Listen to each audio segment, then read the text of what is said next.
Hello everyone, and now welcome to Game 2 in the series here on Newkirk District, I believe. Still don't quite know the difference between Precinct and District, at least on this map.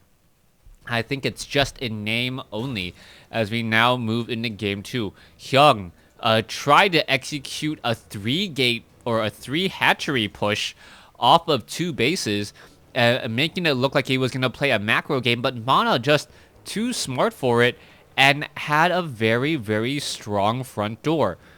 Photon cannons, gateways, force fields, and the photon overcharge enough to push back that attack, and I don't think Hyun really recovered, even though Hyun at one point had about 100% supply advantage over Mana. It does go to show you that defense does go a long way, and this game is... I'm trying to think of any units that Hyun really went for that was Heart of the Swarm, and I can't think of one. No Vipers, no Ultralisk for their upgrades, and no Swarm Host at all. So perhaps Mana going for the Mothership Core, and that Mothership Core did play a very, very pivotal role in that beginning fight. Perhaps that was the reason why Mana took game 1. He used Heart of the Swarm units in Heart of the Swarm. Now, we are moving on into game 2. Will Hyun be going for a Forge Fast expansion? It does appear so. He is going for a Forge first this time around. No real big surprise there. Forge first does make a lot of sense. But is he actually going to be... No, he is not placing down a Photon Cannon. He is going to be going Forge into Nexus, into Photon Cannon, and then perhaps some gateways. You can see a probe now currently zapping away. What is this second probe doing moving across the map? Is Mana actually going for some sort of Photon Cannon aggression? That would be a rather sneaky play, but Hyun perhaps expecting sneaky play, and he is going to spot this second probe make its way inside the natural expansion. So we could perhaps see a Photon Cannon come in somewhere. Why is there 2 probes? That is still a very odd maneuver.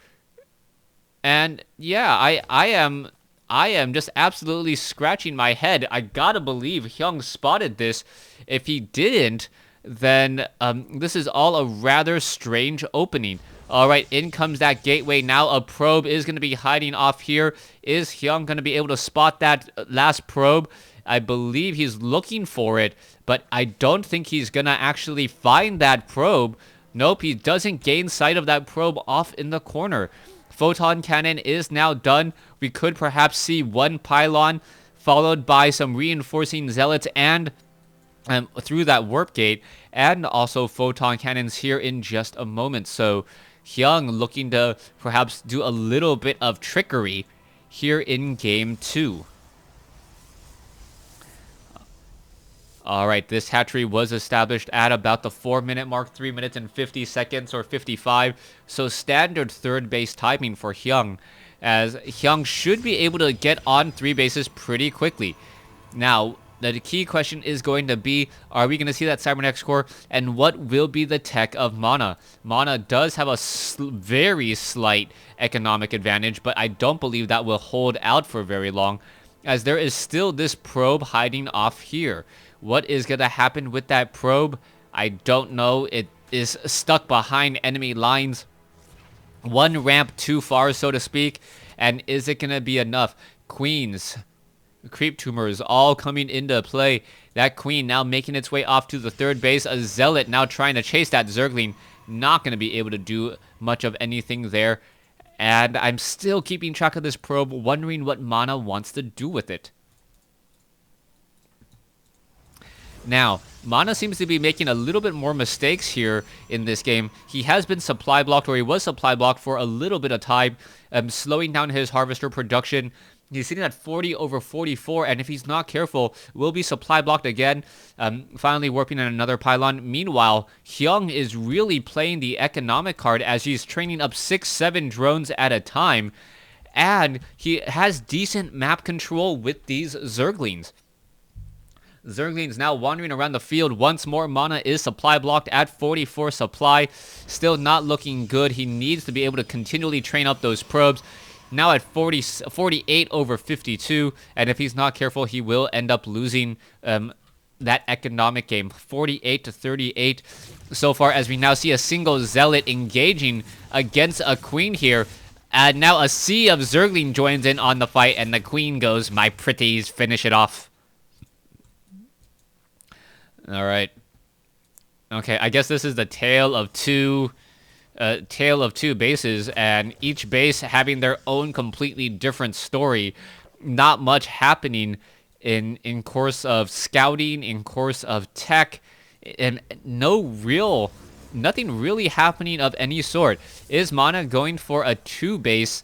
That is a good question there. You can see 14 harvesters, 18 harvesters now being transferred down to the low ground.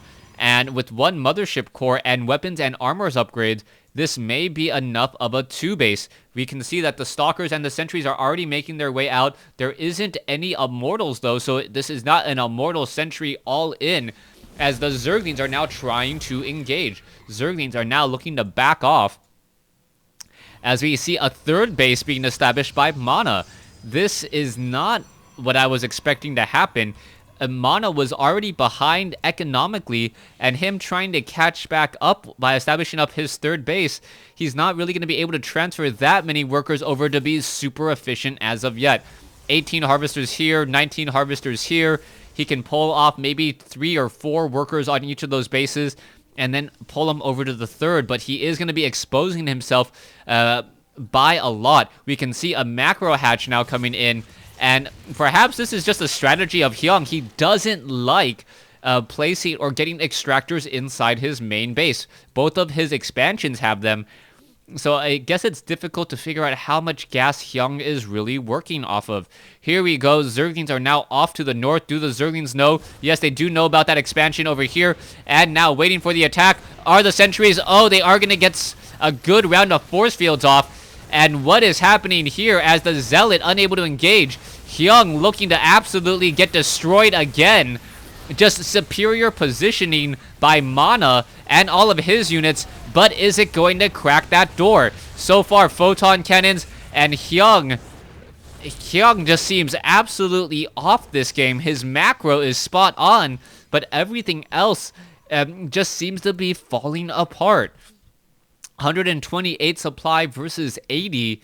Army composition of Hyun is much larger, but he can't seem to deal any damage. And now, what is this? Mana comes in to reinforce with zealots of his own. And wow, there's the ramp, force field on the ramp, as the zealots are now going into town. All right, queens and drones are engaging. There you go, a little bit of distance there. Zealots not going to be able to do very much, as the Zerglings and the Roaches finally bringing in the rear. And I can't believe it, not a single worker was killed there at all. So Mana was able to warp in some units, really to no avail though. You can see army compositions are about what, 1/3 of the other. Meanwhile, income is about the same, but Zerglings are now just going to be rushing through that front door, and the time for attack is now. Otherwise, Colossi will be dealing so much damage. Ventral Sacs, this is going to be going into a doom drop. Pneumatized Carapace has already been completed. And does the Observer realize that the Overlords are on the move? I do believe so. The Overlords are now on the move. What's going to be happening here? The very, very large Roach attack. And is it going to be able to drop up onto the high ground? Roach is now looking to engage. The perfect counter to force fields. Just drop the units straight up on top of everything.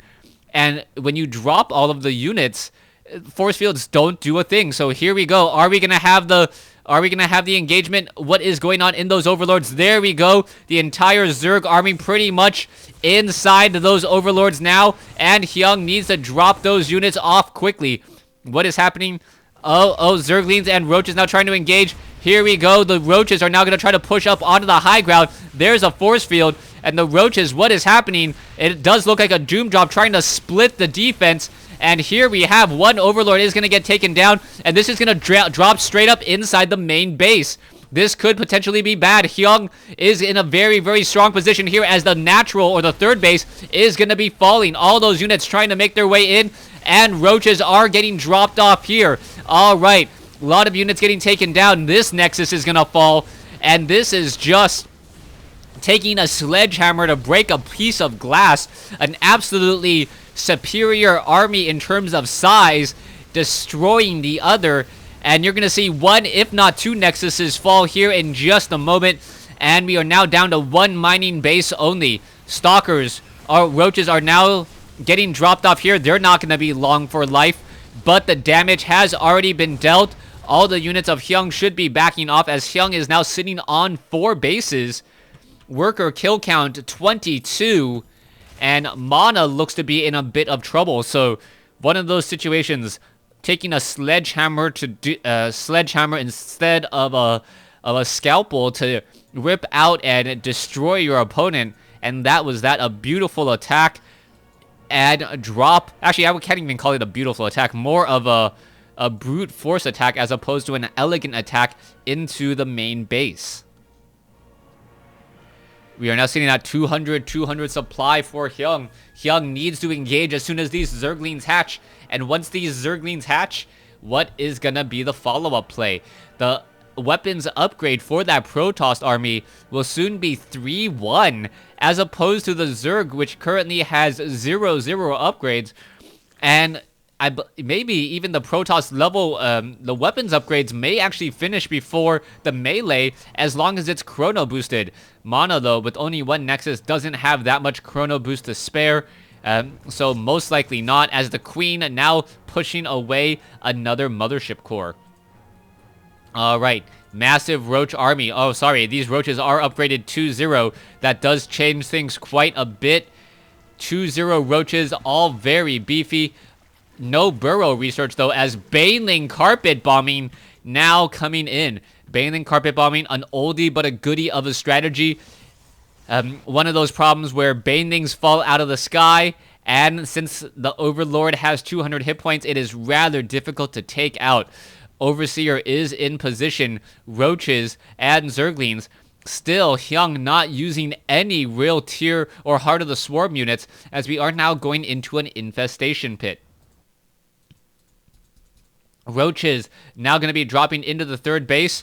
Alright, there is a Phoenix off over here. The main two armies are going to be engaged together.